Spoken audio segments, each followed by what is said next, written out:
Mayroon naman po kami bagong troubleshoot ngayon. So, problema niya ay hard start tapos walang minor. So,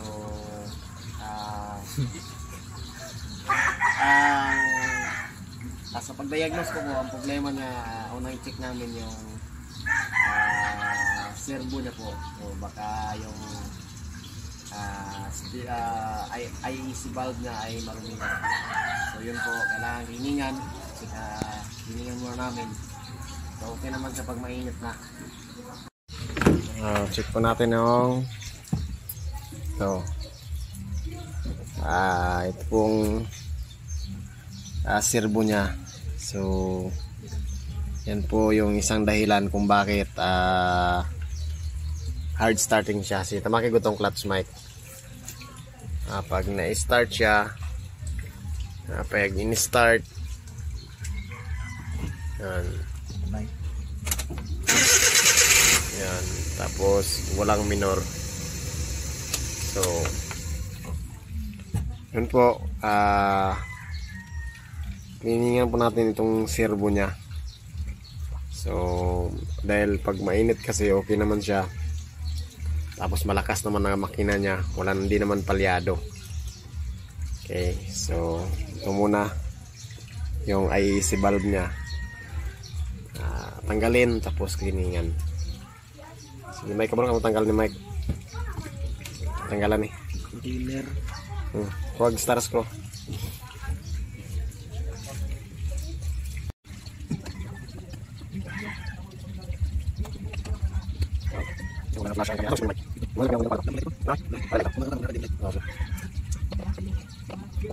Yan, tingnan mo ko. Tawag ko. Tanggalin yung servo. Kahit pa ganyan naman po siya, okay naman. So, yun lang. Check yung servo niya, yung IEC valve niya. Yung high area control valve. Tapos, yung masakit lang sa akin. Yung DE64. Yung masakit lang po si. Yun po yung patanggal. Okay. So, tinatanggal lang ang servo. Hus. So, dapat lima kanja. Yung ba?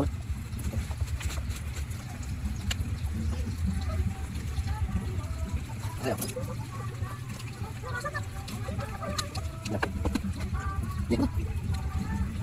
Storage is full.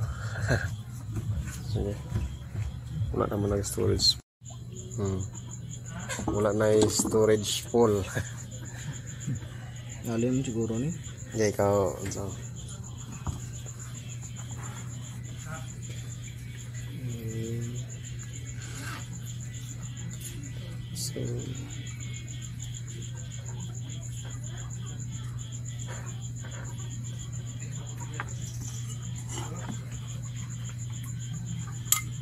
Alin.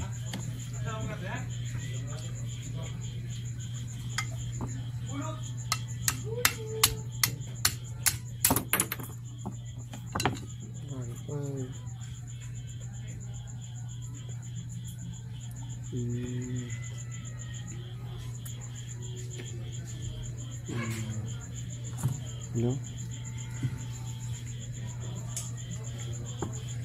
Pili mo yun siya kung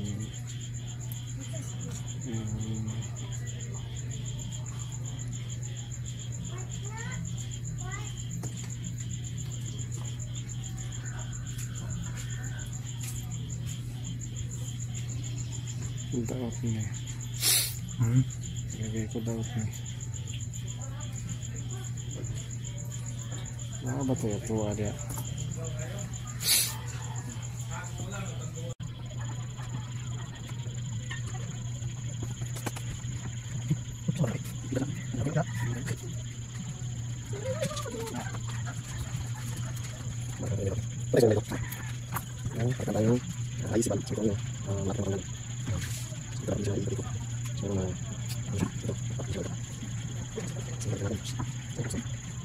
Bisa ba?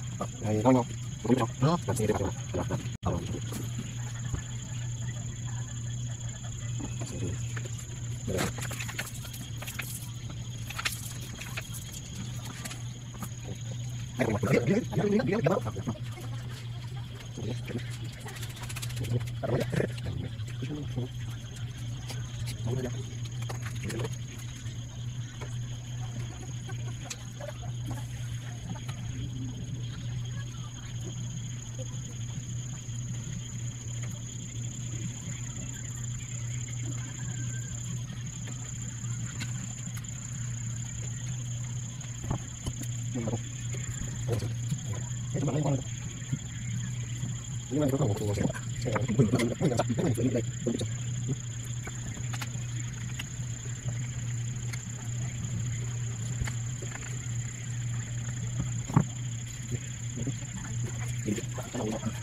Era 1,5 1,5 Galaw.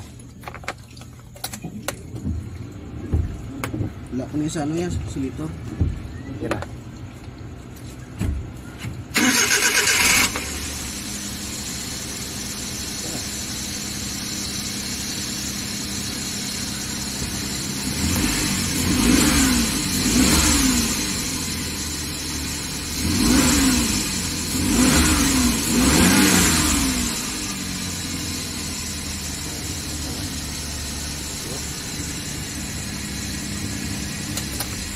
Taruh accelerator.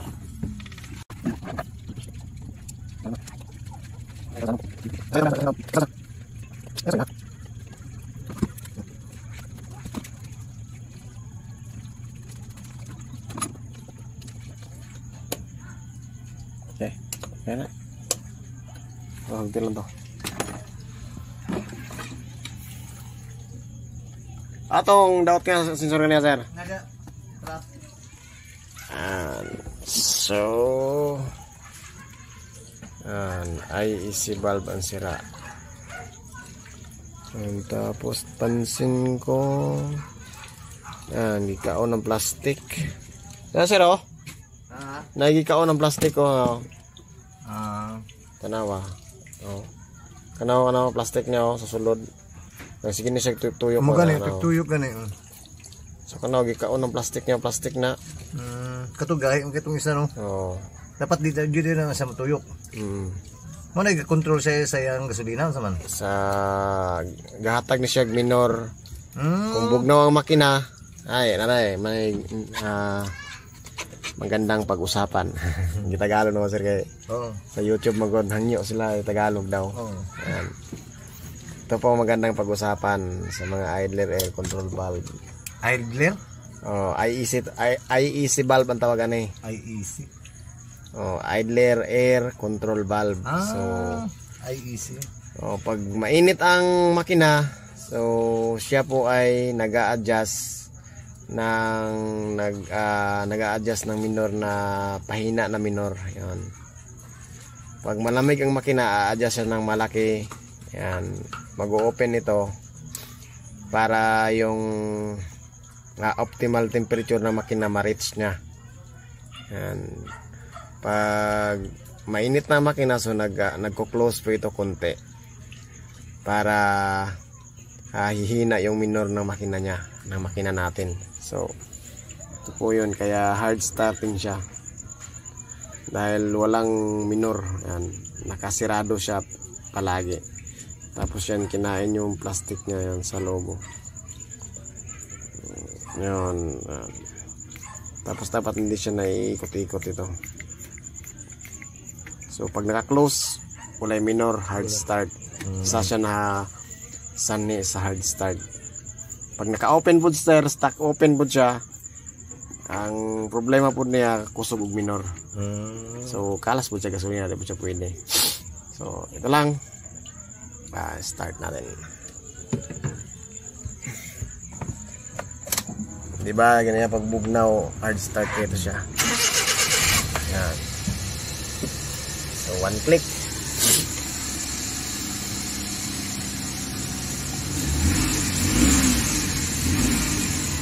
Aircon. Ay, sama nag-aircon. Saba mo nag-aircon na yun eh. Hindi sana naman ang blower na yun. Compressor. Compressor. Normal din na sounds. Relax niya, no?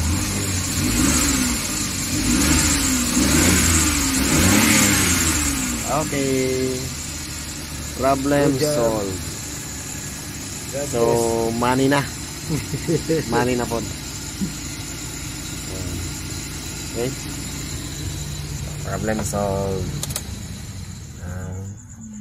Start. Money na. So, check mo na kung nagabinan to sir, nagabinan. Pero at least na okay siya, di ba? Lang. So, dito na hard start. Pero isa siya na hinungdan. So, pag di mo na bantayan, top overhaul. Adjust ang valve, clearance sa valve clearance, ano na siya. So, sa tuwa, samtang maagapan pa siya. So, spark plug, walay problema. Igniter coil, walay problema. So, yun lang, kulang siya sa hangin. Okay. Yan, problem solved na. Balik alindog. Wala man siya na hugasan sa gawas, pero at least sa sulod. Nahinlaw na to. Okay. Pwede ba? Suggest pwede ba? Gumawa ng tubig dyan, no? Pwede. Ha? Piritan, pwede. Pwede dahil? Pwede. Asa mo computer box na eh? Nari ako. Kaya lang dia. Ako bisag diyan, nakasilyado mo ng computer box. Okay na sir. Okay na. Yan. Hindi na lang ako okay ano yung bayad. Okay. Pinamay ko na to. Yan. Please, okay na.